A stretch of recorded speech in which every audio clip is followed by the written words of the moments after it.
जानकारी के मुताबिक नासिक के शुभम को पुणे से गेस्ट पेपर मिला था। आशंका है कि उसे ये गेस्ट पेपर धनंजय लोखंडे ने दिया था, जिसके बाद शुभम ने गुरुग्राम के यश यादव को गेस्ट पेपर दिया।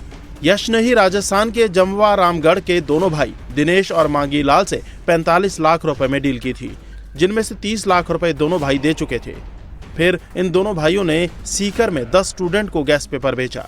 वहीं सीकर में नीट की पढ़ाई कर रहे दिनेश के बेटे विकास ने भी अपने दोस्तों को गेस्ट पेपर बेचा। यानी कुल मिलाकर अब तक की जांच में पता चला है कि शुभम खैरनार पेपर लीक की सबसे बड़ी कड़ी है, क्योंकि शुभम नासिक के प्रिंटिंग प्रेस से जुड़ा था। प्रिंटिंग प्रेस में पहुंचकर उसने पेपर निकाला और पुणे और गुरुग्राम में बेच दिया। जांच की सुई जैसे जैसे आगे बढ़ी, एक और चौंकाने वाला मामला सामने आया। दरअसल गिरफ्तार आरोपी मांगीलाल की 2 बेटियों और उसके बड़े भाई की 2 बेटियों ने भी पिछले साल नीट का एग्जाम क्वालिफाई किया था। अब सवाल ये भी उठ रहे हैं कि क्या पिछले साल भी दोनों भाइयों ने यह बड़ा खेल खेला था और सबकी नजरों से बच गए।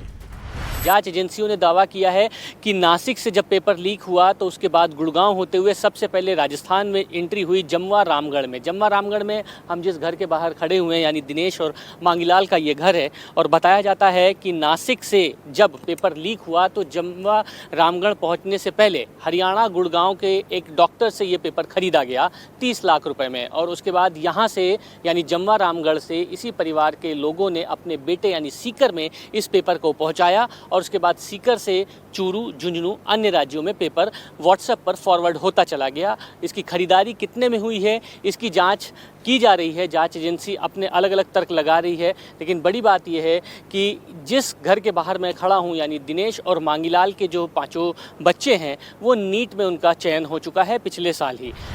हालांकि परिवार का कहना है कि उन्हें फंसाया जा रहा है। उनके परिवार की 4 बेटी नीट क्वालिफाई कर चुकी हैं और सब ने मेहनत की है। बार बोलूं मैं आप लोगों से कि ऐसा कुछ नहीं आया हमारे पास, सब साजिश रच रहे हैं हमारे साथ, ऐसा कुछ भी नहीं आया हमारे पास।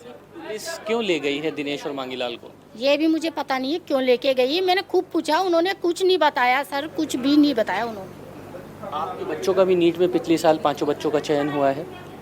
बच्चों का चयन हुआ है, लेकिन बच्चों को हमने 5-5 साल हमने खुद ने हमारी मेहनत करी, बच्चों ने खुद मेहनत करी, तब हुआ ना उनका सिलेक्शन। कि ऐसे ही हो जाएगा सिलेक्शन मेहनत बिना ही, बिल्कुल पता नहीं है। आपके पति कहाँ हैं? ये भी मुझे पता नहीं है मेरे पति को कहाँ लेके गए। पुलिस कुछ नहीं बता रही है? कुछ नहीं बता रही हमको। तो ये हमारे साथ साजिश कर रहे हैं, इस कुछ भी नहीं है। मेरे हस्बैंड इसमें इन्वॉल्व बिल्कुल भी नहीं है, कोई साजिश कर रहा है हमारे खिलाफ। देश भर के कई ठिकानों पर सीबीआई की छापेमारी जारी है। कई अन्य संदिग्धों से पूछताछ हो रही है। मोबाइल समेत कई इलेक्ट्रॉनिक डिवाइस और आपत्तिजनक सामग्री बरामद हुए हैं। ऐसे में सीबीआई तकनीकी और फॉरेंसिक विश्लेषण के जरिए पेपर लीक के सभी एंगल की जांच में जुटी है।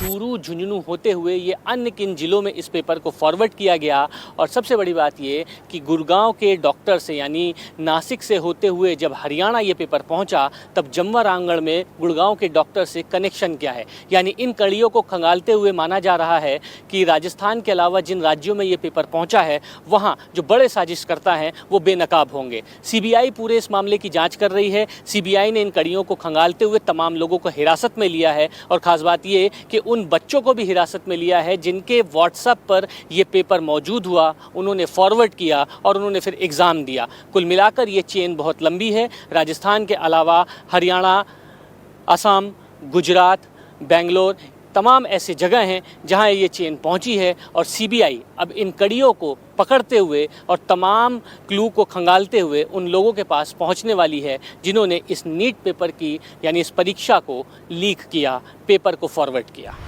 पेपर लीक मामले को लेकर एक तरफ जांच जारी है तो दूसरी ओर एनटीए के खिलाफ जमकर विरोध प्रदर्शन देखने को मिला। दिल्ली में एबीवीपी ने एनटीए ऑफिस के बाहर प्रदर्शन किया। कांग्रेस ने भी जगह जगह प्रदर्शन किए।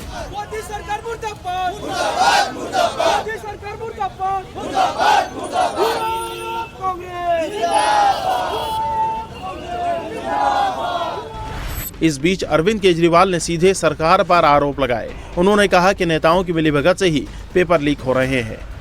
हर बार की तरह इस बार भी जांच सीबीआई को सौंप दी गई है। हर बार की तरह इस बार भी सीबीआई ने 10-15 लोगों को गिरफ्तार कर लिया है। हर बार की तरह इस बार भी 3-4 महीने में ये सारे छूट जाएंगे, इनको बेल मिल जाएगी। और हर बार की तरह इस बार भी ये सारे छूटे हुए बदमाश फिर से अगले साल के नीट के पेपर को लीक करने की तैयारी शुरू कर देंगे। मामले में अभी बहुत सी गिरफ्तारियां हो सकती हैं। जिन स्टूडेंट्स को पेपर मिला, जिस माफिया ने पेपर कई राज्यों में बेचा, वो भी सीबीआई के रडार पर हैं।